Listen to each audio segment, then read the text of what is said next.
Maalesef uzun bir süredir memleketimizde ırkçıların oluşturduğu çok kirli bir zemin var. Çok kirli bir algı var. Yani sanki dışarıdan gelen mültecilerin büyük bir kısmı işte tacizci, hırsız, işte efendim ona benzer suçlamalarla bazı şehirlerde kalkışmaya benzer hareketler de oldu biliyorsunuz. Kimi insanların evlerine saldırılar oldu, dükkanları yağmalandı. Hatta darp olayları söz konusu oldu. Yani bu bizim coğrafyamızın inanç, kültür değerlerine uymayan bir şeydi. Maalesef mevcut hükümet de buna yönelik alması gereken önlemleri almadı. Bu ırkçı zihniyet uzun süredir bu söylemleriyle bu cinayetlere kadar varan ortamı oluşturuyor. Bu son sözünü ettiğiniz olay yürek yakıcı bir olay. Mesela onun Suriyeli veya başka bir şeyden olması önemli değil.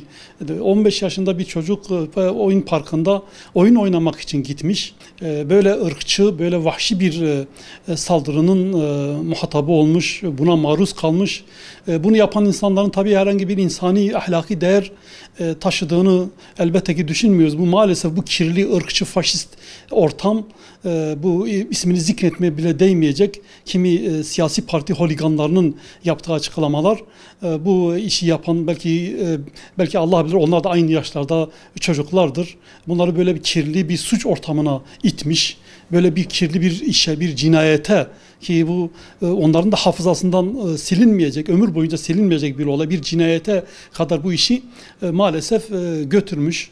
Dediğim gibi asıl burada önemli olan yani işin eğitim tarafı var ama siyasiler mülteciler üzerinden öyle kirli bir algı oluşturdular ki bu türden cinayetlere kadar gideceği belliydi. Önceki dönem işte Kayseri'de biliyorsunuz öyle saldırılar oldu. Daha önce başka bir iki yerde de oldu. Aslında mültecilere yönelik çok daha kirli cinayetlere varan eylemler daha önceden oldu. Ancak burada yaşının küçük olması belki biraz daha dikkat çekiciydi ve gerçekten hassas olduğumuz, önemsediğimiz, içimizi yakan şey de bu kişinin, bu şahsın işte eğer Suriyeli bir mülteci olmasaydı da Türkiye vatandaşı başka biri olsaydı buna yönelik nasıl kirli bir algının devreye sokulacağı, insanların sokaklara çekileceği, kimi yerlere yönelik saldırı sinyallerinin veyahut da talimatlarının verileceği bir sürece kadar gidecektik maalesef. Bu çocuğun 15 yaşında olmasına rağmen işte Suriyeli olması, mülteci olması, ki şunu unutmayalım. Yani neticede bunun bir annesi babası vardır eğer kalmışsa, savaştan ölmemişse. Bir ailesi vardır, belki bir okulu vardır, belki bir gelecek hayali vardır. Bunların tümüne yönelik böyle bir darbe vurma, bu işte geleceğe yönelik bir darbe vurmadır. Yani insani değerlerin tümüne bir darbe vurmadır.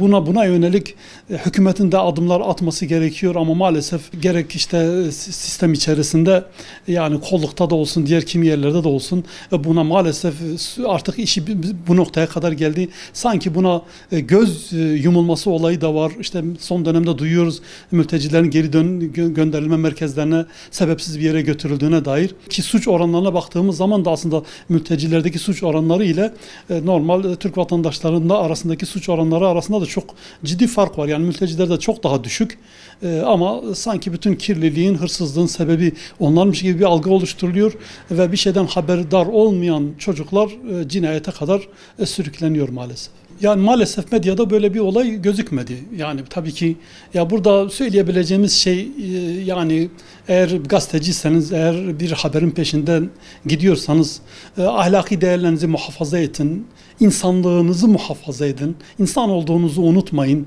Bir haber yaparken, bir olaya bakarken adaletten uzaklaşmayın. Bunu göz ardı etmeyin. Kişinin kimliğine, etnik kimliğine, mezhebine, inancına bakmadan olayı olduğu gibi aktarmaya çalışın. Aksi takdirde yani bu ahlaki ilkelerden uzaklaştığınız zaman sokaktaki holiganlardan herhangi bir farkınız olmaz. Hatta haberci olduğunuz için bu kirli algıyı artırmış olursunuz. Bu kirli ortamı artırmış olursunuz. Daha farklı, daha fazla işte saldırıların, belki cinayetlerin oluşmasına sebep olursunuz. Yani bu işin burada hukuki anlamda bir karşılığı yoksa bile inde ilahide Allah-u Teala'nın yanında elbette ki o mahkemede bunun hesabı sorulacak.